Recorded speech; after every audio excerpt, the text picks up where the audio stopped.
DElEd परीक्षा प्रश्न पत्र 2023 संस्कृत की कक्षा में आपका स्वागत है। आइए आज का पहला प्रश्न है ज्ञ संयुक्त रूप है।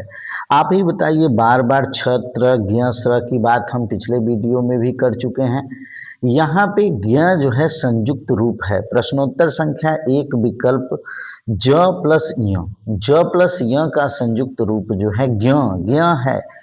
अगला चलते हैं अगले प्रश्न पे। प्रियंगु शब्द बोधक है, बड़ा इंपॉर्टेंट है। प्रियंगु शब्द बोधक है चने का, चावल का, बाजरे का, तिल का। प्रश्नोत्तर संख्या 2 विकल्प स बाजरे का। अगर आपको मालूम है तो सिर्फ लिखना इतना ही है।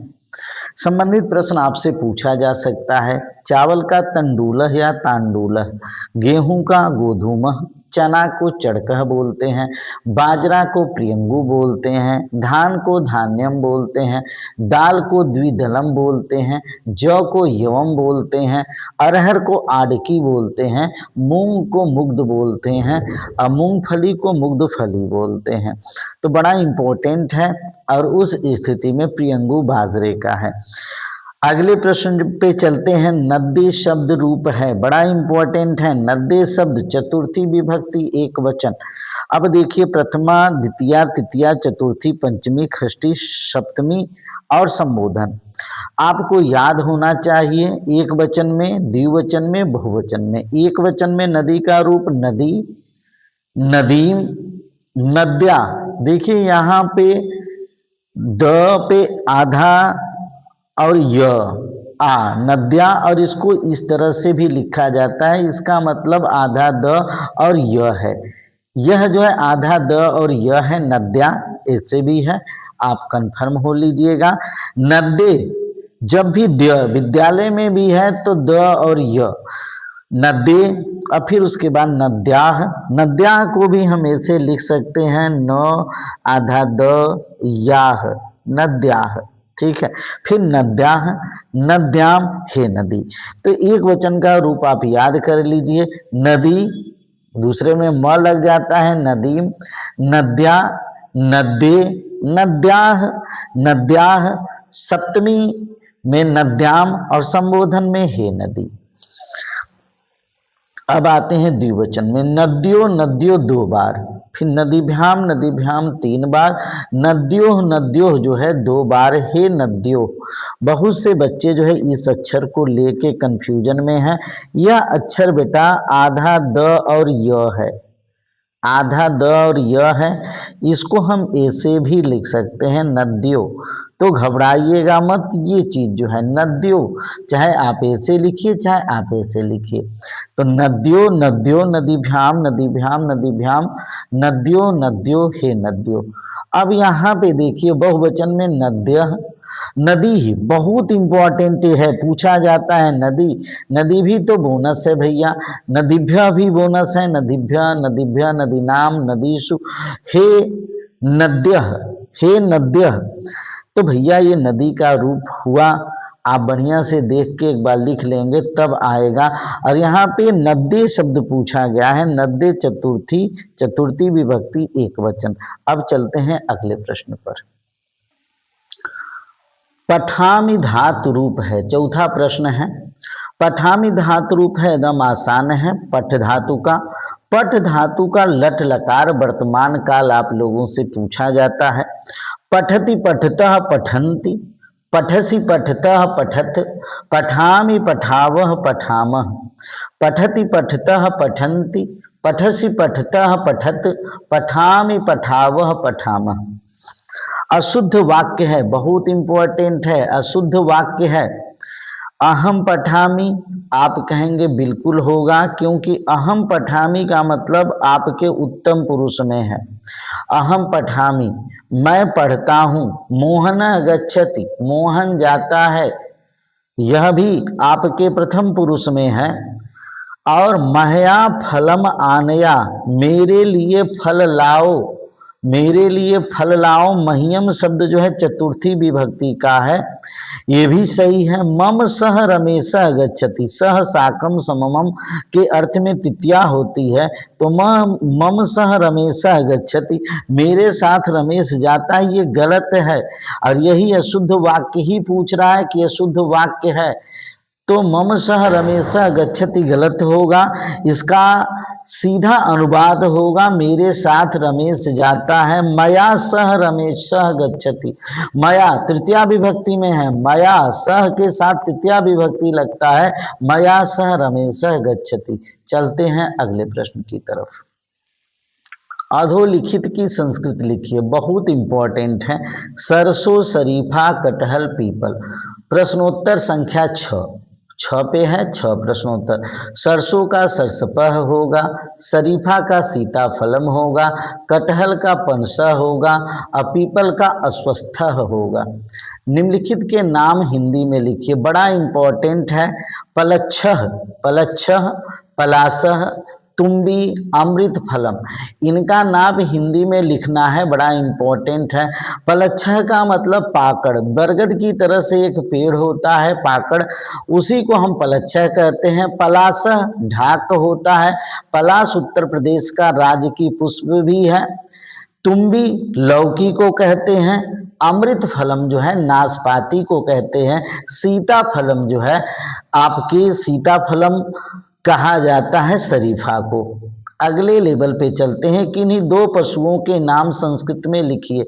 जब पशुओं के नाम लिखने को कहा जाता है तो लिखने के नाम पे आप खूब हड़कते हैं, इस नाते जो है 2 नहीं कई पशुओं के नाम आप संस्कृत में याद कर लीजिए। सिंह मतलब शेर, गज मतलब हाथी, मृग मतलब हिरण, गौ का मतलब गाय, अश्व का मतलब घोड़ा, श्वान मतलब कुत्ता, व्याघ्र मतलब बाघ। तो 2 नहीं आपसे 5 पशुओं का नाम भी संस्कृत में पूछेगा तब भी बता देंगे। सिंह, गज, मृग, गौ, अश्व, श्वान, व्याघ्र। चलते हैं अगले प्रश्न पे। प्रश्न संख्या 9 है, हितम मनोहारी च दुर्लभम वचः, सूक्ति का हिंदी में अर्थ बहुत इंपॉर्टेंट है। हितम मनोहारी च दुर्लभम वचः, सूक्ति का हिंदी में अर्थ, हितकारी बात मधुरता के साथ प्रस्तुत करने वाले व्यक्ति दुर्लभ होते हैं। हितम मनोहारी च दुर्लभम वचः, हितकारी मनोहर दुर्लभ वचन, हितकारी बात मधुरता के साथ प्रस्तुत करने वाले व्यक्ति दुर्लभ होते हैं, उनके वचन दुर्लभ होते हैं। अर्थात इस संसार में ऐसा व्यक्ति मिलना कठिन है जो आपके हित के लिए बोले और उसके बाड़ी में कठोरता भी न हो। अगर बाड़ी में कठोरता है तभी जो है आपका हित सुरक्षित रहेगा, नहीं तो उस तरह से आपका हित सुरक्षित नहीं रहेगा। यह बात किरातार्जुनीयम में वनेचर द्वारा युधिष्ठिर को बताई गई है। विदुषा शब्द की विभक्ति व वचन बड़ा आसान है, तृतीया एक वचन, बच्चा एकदम आराम से पकड़ लेगा, लतिया की तरह से विदुषा हो जाएगा। लेकिन विद्वान का जो है, विद्वान का रूप आपको कन्फर्म रूप से आना चाहिए। विद्वान, विद्वांसम, विदुषा, विदुषे, विदुषः, विदुषः, विदुषी, हे विद्वान, बड़ा इंपॉर्टेंट है। विद्वान, विद्वान हो गया, विद्वासम, विद्वान को हो गया, विदुषा, विद्वान से हो गया, विदुषे, विद्वान के लिए हो गया, विदुषा, विद्वान से अलग होना, विद्वान का विदुषी, विद्वान में हे विद्वान। तो विद्वान, विद्या, विद्वासम, विदुषा, विदुषे, विदुषः, विदुषः, विदुषी, हे विद्वान। अब आते हैं द्विवचन में विद्वांसो विद्वांसो विदिद्भ्याम विदिद्भ्याम विदिद्भ्याम विदुषो विदुषो। हे विद्वांसो बहुत इंपॉर्टेंट है। यहाँ पे विदुषो में जो है मूर्धन्य ष है और विद्वांसों में जो है विद्वांसो, आप देख रहे हैं कि विद्वांसों में जो है आपका दंतव्य स है और यहाँ पे भी विद्वांसों में जो है दंतव्य स है। जो यहाँ होता है वही संबोधन में होता है। अब चलते हैं बहुवचन में विद्वांस विदुषः विद्वद्भी विद्वद्भी विद्युद्भयः विद्युद्भय भी शब्द वाला बहुत इंपॉर्टेंट है भैया, और तृतीया में आता ही है विद्युद्भय विद्युद्भय विदुषाम विद्युत्सु। हे विद्वांस, हे विद्वांस, जो यहाँ पे रहेगा वही संबोधन में रहेगा। ठीक है, तो मेहनत करना पड़ेगा, लिखना पड़ेगा और तब जाके आपको जो है ये तैयार मिलेगा। चलते हैं अगले प्रश्न की तरफ। भवत शब्द का पुल्लिंग और स्त्रीलिंग दोनों में प्रथमा विभक्ति के सभी वचनों के रूप लिखिए। प्रश्नोत्तर संख्या 11 है। प्रथमा प्रथमा पुल्लिंग में होगा भवान, भवत शब्द का है भवान भवंतो भवंतः। भवान मतलब आप दोनों, आप सब। स्त्रीलिंग में भवती भवत्यो भवस्सः, भवती भवत्यो भवस्सः। कठिन तो थोड़ा सा है लेकिन आपको याद करना पड़ेगा यदि 25 में 25 नंबर पाना है। मात्र 3 वीडियो आप देखेंगे और 3 वीडियो में से 18 या 54 प्रश्न भी अगर आप तैयार न कर पाइए तो सोचिए कितने कमजोर आप हैं। और हर क्वेश्चन यहीं से आएगा। भवान भवंतो भवंतः, भवती भवत्यो भवस्सः। अब आते हैं 5 से 15 तक की गिनती संस्कृत में लिखिए। मैं जो है 1 से 20 तक पहले भी पढ़ा चुका हूं, 1 से पहले पेपर में भी 1 से 10 तक है, 5 से 15 तक को है। एक बार हम 1 से दोहरा देते हैं। आपको मालूम है एका होता है, द्यो होता है, द्यो द्यो मतलब 2, फिर उसके बाद त्रया होता है, फिर चत्वारा होता है, ये पुल्लिंग की बात कर रहे हैं। फिर पंच, षट, सप्त, अष्ट, 9, 10, एकादश, द्वादश, त्रयोदश, चतुर्दश, पंचदश। एकदम आराम से। संस्कृत के माहेश्वर सूत्र लिखिए।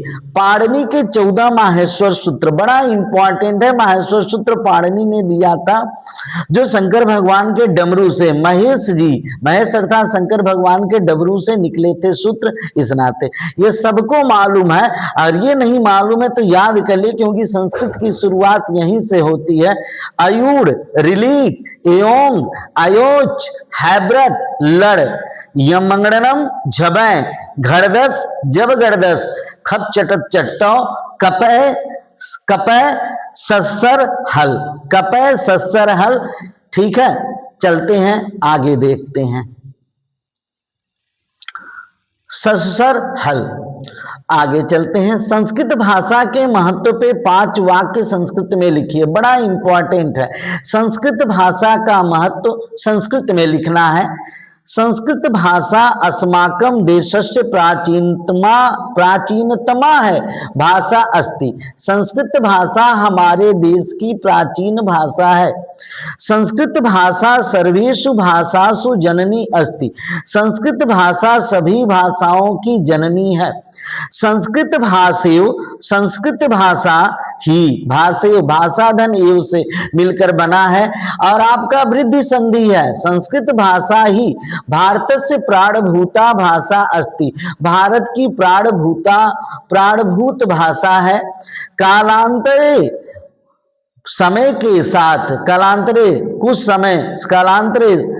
समय के बाद, कुछ समय माने वर्तमान समय में, कालांतरे मतलब वर्तमान समय में विविध प्रांतीय भाषा प्रचलिता अभवन, बहुत भाषाएं प्रचलित हुई। अभवन लंग लकार भूतकाल का है, किंतु संस्कृत महत्व लेकिन संस्कृत का महत्व अद्यापि अक्षुण वर्तते। वर्तते मतलब है, आज भी, अद्य धन अपि, अवयव है। अछूड़म वर्तते, आज भी अछूड़ है।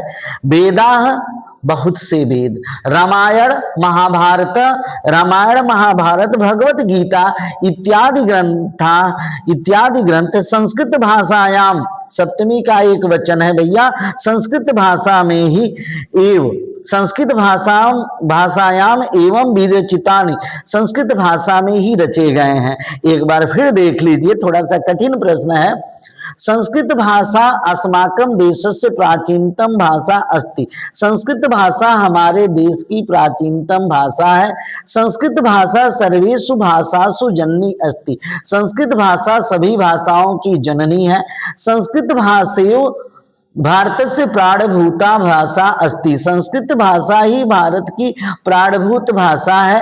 कालांतरे विविधा प्रांतीय भाषा प्रचलिता अभवन्, वर्तमान समय में समय के साथ में विविध प्रांतीय भाषाएं प्रचलित हुई, किंतु संस्कृत का महत्व आज भी अछूड़ है। वेद, रामायण महाभारत भगवत गीता इत्यादि ग्रंथ संस्कृत भाषायाम एवं विरचितान, संस्कृत भाषा में ही लिखे गए हैं। चलते हैं अगले प्रश्न की तरफ।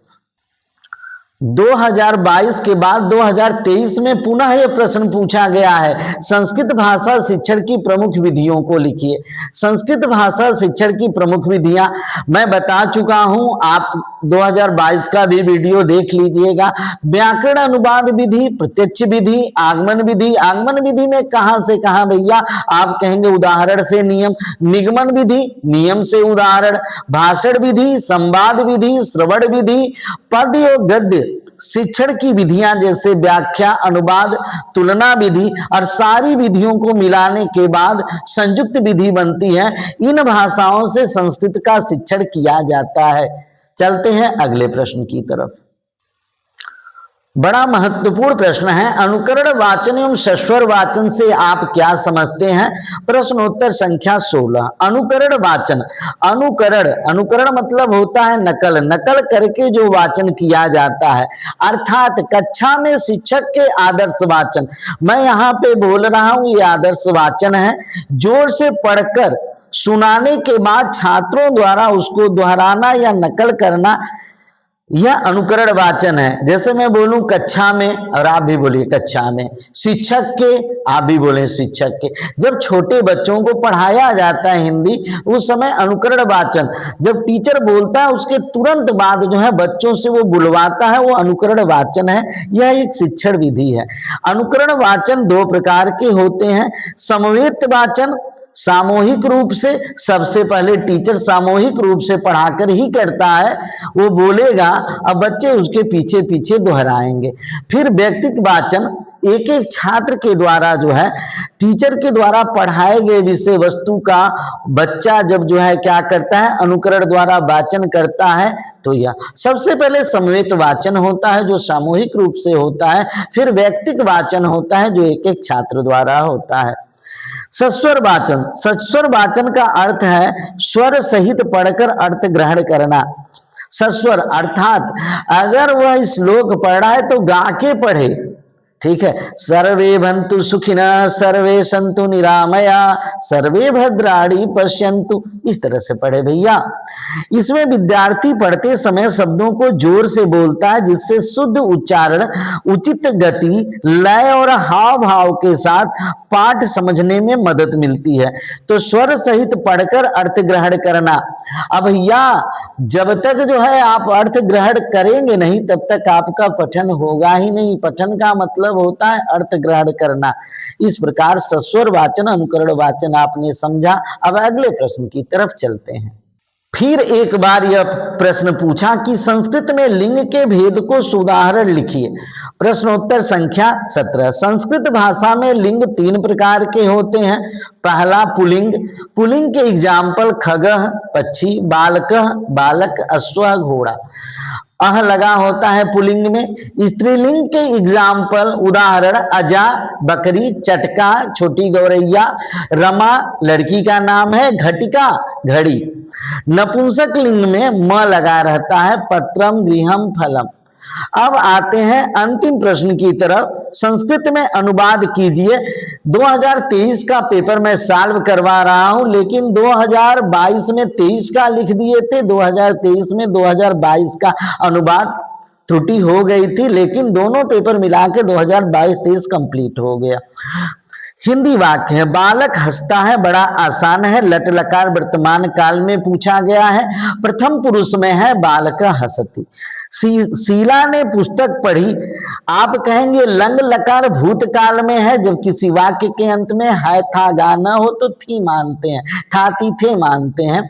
शीला ने पुस्तक पढ़ी, शीला पुस्तकम अपठत, शीला पुस्तकम अपठत, क्योंकि लंग लकार भूतकाल आपके सिलेबस में है, आप रट लीजिएगा। अपठत अपठताम अपठन, अपठ अपठतम अपठत, अपठम अपठाव अपठाम।